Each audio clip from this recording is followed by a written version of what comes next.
If you're standing in front of a lake and you know the temperature outside, you can kind of guess what the temperature of the water is going to be, and you know it's going to be cold. So you have to prepare to step into the water.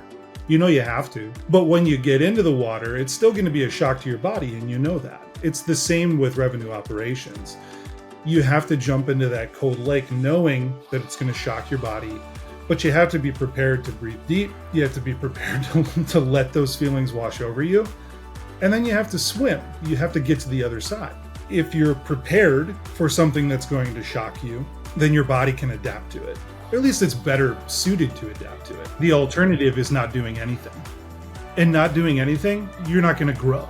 If you're trying things, if you're jumping into a cold lake, at least you're prepared for what that's going to feel like.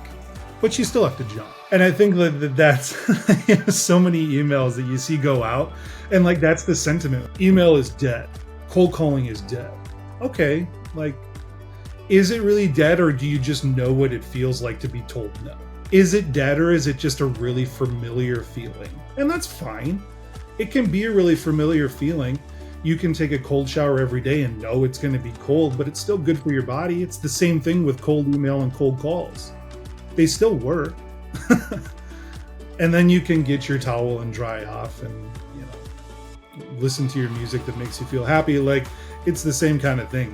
You know you're taking the plunge. So I don't think it's dead. It's just a really familiar feeling. And how often do you want to be told no? I'm used to being told no all the time.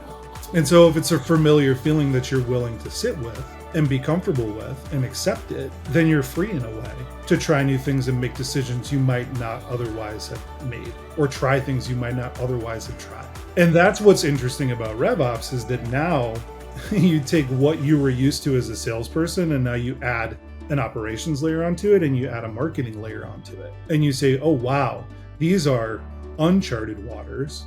I know how to jump into the sales water. Let's try some other stuff. And let's use data to at least guess what it's going to be like.